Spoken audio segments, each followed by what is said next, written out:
বেগম জিয়া ছিলেন বলেই আমাদের স্বাধীনতা অক্ষত থেকেছে।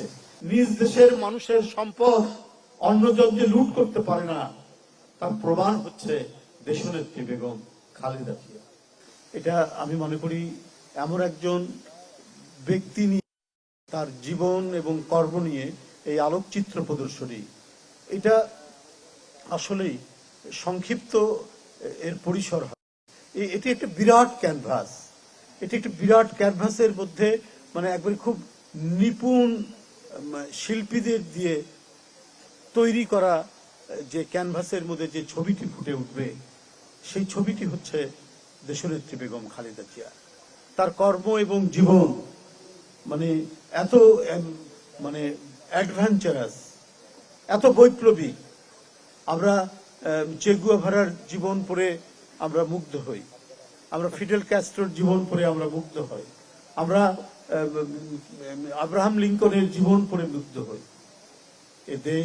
এদেশের মানুষ বেগম জিয়ার জীবন কাহিনী পড়া এবং চর্চা করলে তারাও মুগ্ধ হবে।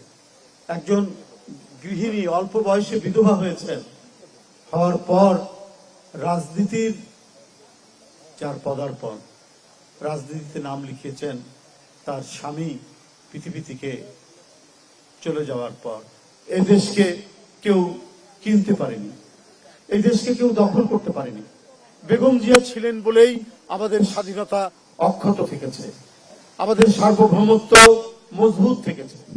বেগম জিয়া ছিলেন বলেই নিজেকে গর্ব করার মতো অনেক কিছুই আমাদের মধ্যে অর্জিত হয়েছে তার দলের একজন কর্মী হিসেবে। বেগম জিয়া ছিলেন বলেই আমাদের নদী, আমাদের মাঠ, আমাদের বৃক্ষ, আমাদের মাছ, আমাদের পাখি সংরক্ষিত থেকেছে।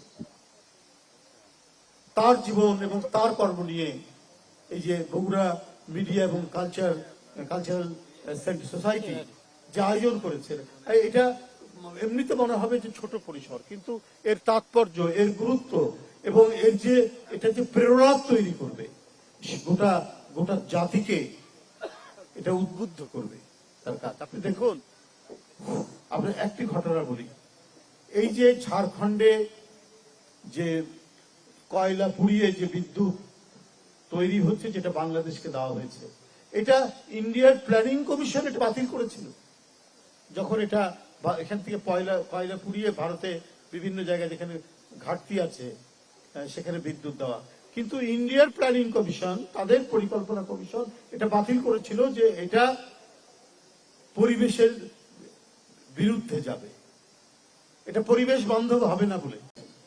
কিন্তু নতজানি সরকার থাকলে একটি দেশে, তারা অবলীলায় যাদের নিজ দেশে এটা বাতিল হয়েছে, সেই দেশেরই শুধুমাত্র তাদের ব্যবসার স্বার্থে এবং সরকারের অত্যন্ত ঘনিষ্ঠ একজন ব্যবসায়ীকে এই ব্যবসা দেওয়ার জন্য বাংলাদেশে এটি নিয়ে আসা হলো।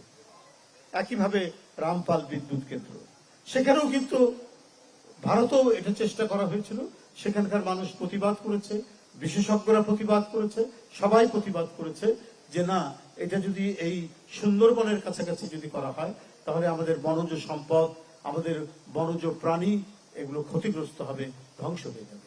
তারা করেনি, কিন্তু বাংলাদেশের তৎকালীন নতজানু সরকার সেটি করেছে। কিন্তু বেগম জিয়া 2 বার প্রধানমন্ত্রী ছিলেন, তাকে দিয়ে তো এটা করানো সম্ভব হয়নি। তাকে দিয়ে করানো সম্ভব হয়নি বলেই তাকে দীর্ঘ সময় ধরে নির্যাতন ভোগ করতে হয়েছে, কারাগারে থাকতে হয়েছে। তার অসুস্থতায় কোনো উন্নত চিকিৎসা দেওয়া হয়নি, তাকে অসুস্থ হয়েছেন সেটাও পরিকল্পিত চক্রান্তের অংশ ছিল, তাকে অসুস্থ করা, এমন অসুস্থ করা যাতে ধীরে ধীরে ধীরে ধীরে তিনি মৃত্যুর কোলে ঢলে পড়ে, তাই করা হয়েছে। উনি যদি বাংলাদেশের গ্যাস, আমাদের এখনো প্রচুর গ্যাস আছে, আমাদের এখনো কয়লা আছে, এটা অনেকে নিতে চায় নানাভাবে, জোর করে, দখল করে। অনেক আঞ্চলিক প্রভু আছেন, বৈশ্বিক প্রভু আছেন, অনেকে করেছেন, কিন্তু একজন জাতীয়তাবাদী নেত্রী থাকলে যে এগুলো নেওয়া যায় না। নিজ দেশের মানুষের সম্পদ অন্যজন যে লুট করতে পারে না, তার প্রমাণ হচ্ছে দেশনেত্রী বেগম খালেদা জিয়া।